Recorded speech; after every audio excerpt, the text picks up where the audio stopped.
Olá, leitores e leitoras! Eu sou Natália Del Simas e esse é o Conto Livro.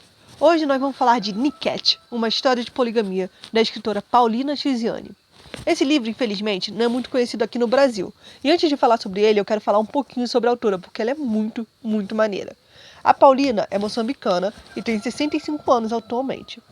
Antes de começar a ser escritora, ela atuava no Partido pela Libertação Colonial de Moçambique, ou seja, pela sua independência. Ela acabou saindo do partido porque ela achou várias incoerências lá dentro, e atualmente ela se considera uma contadora de histórias.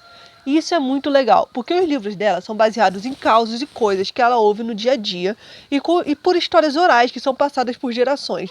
Então, quando você lê o livro dela, é uma grande imersão na cultura moçambicana. E além disso, ela foi a primeira mulher do país dela a publicar um livro. Olha só que maneiro. Então, beleza, vamos falar de Niket. Eu cheguei nesse livro por causa de uma aula na faculdade. O professor, ele passava uns filmes e depois ele pedia para a gente falar sobre, fazer um pequeno relatório, uma pequena pesquisa. E nesse dia, o tema do filme era poligamia. Eu já saí lá doida para criticar o sistema, como a boa ocidental que eu sou. Mas graças a Deus eu caí de cara no livro da Chiziane. E aqui eu queria deixar claro que o que eu vou falar sobre poligamia em Moçambique agora é o que eu, Natália, entendi sobre o tema a partir da leitura do livro da Chiziane e outras pesquisas. A minha opinião é de longe o ponto final da questão e eu posso estar redondamente enganado. Afinal, eu nunca estive em Moçambique e nem nunca falei com pessoas que praticam esse tipo de cultura de lá. Beleza? Então vamos de contexto histórico. Uhul! Como todos sabemos, Moçambique foi vítima da colonização portuguesa. Quando os portugueses chegaram lá, eles encontraram pessoas que tinham suas vidas, seus rituais, seus aspectos culturais. Então, para tornar a colonização mais eficiente, os portugueses eles implantaram um sistema chamado de aculturação.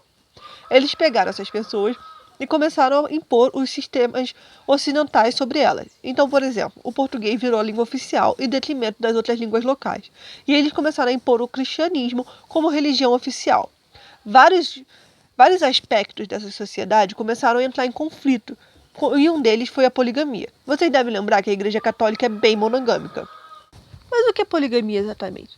Para muitos, a poligamia é quando um homem tem várias mulheres, ou uma mulher tem vários homens. Mas esse último não está muito presente no imaginário popular. Eu imagino por quê. E as opiniões são meio divididas. Alguns acham que é um sistema absurdo e outros acham que é mó oba-oba. Só que foi nessa hora que a Chiziane Paulina ela surgiu do chão e me deu um tapa na cara. Ela mostra que em Moçambique o sistema de casamento é visto como um trabalho. A mulher cuida dos homens e dos filhos e o marido sai na rua para ganhar dinheiro. Bem parecido com o nosso aqui. Só que quando esse trabalho começa a se tornar muito pesado, eles decidem, em conjunto, trazer outra mulher para o seio familiar e tornar a coisa mais simples. É tipo contratar outro empregado para sua empresa.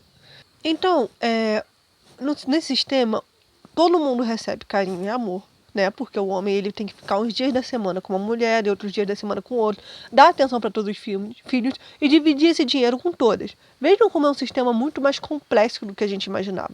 O problema é que quando Portugal chegou lá e proibiu a poligamia, a coisa continuou acontecendo, só que é escondida meio que por debaixo do tapete.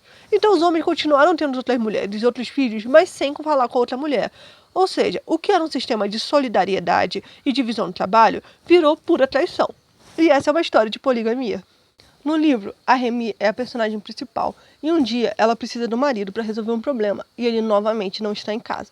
Revoltada, ela resolve sair pela rua e procurar o desgraçado. E aí que ela descobre que ele tem várias outras mulheres e várias outras famílias. E a história começa aí. Porque ela começa a ter uma revolução dentro dela. Ela começa a construir uma autoestima, a se perguntar por que ele não ama mais ela.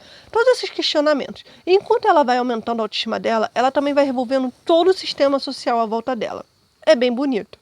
E além disso, ela vai conhecendo essas outras mulheres, elas vão se unindo, e aí mostra a cultura de várias partes de Moçambique, porque cada mulher é de uma parte. O cara é bem viajado mesmo. E agora, é a parte que eu mais odeio nesses vídeos, porque eu não posso falar muito mais sem ser spoiler. Logo na minha parte favorita, na grande revolução feminista que acontece. Porque, na verdade, esse livro é uma grande reflexão sobre rivalidade feminina e sororidade. Então é isso, leiam esse livro e depois venham falar comigo sobre ele, pra gente poder discutir o que acontece e rir um pouquinho, porque até que a história é engraçada. E os recados finais. Se você gostou desse vídeo, clique em se inscrever, ó, tem um botãozinho aqui embaixo escrito inscrever-se. Curte e compartilha se você gostou, para que outras pessoas também possam ouvir falar sobre esses livros bem legais. Então galera, um beijo, tchau, tchau e até o próximo livro.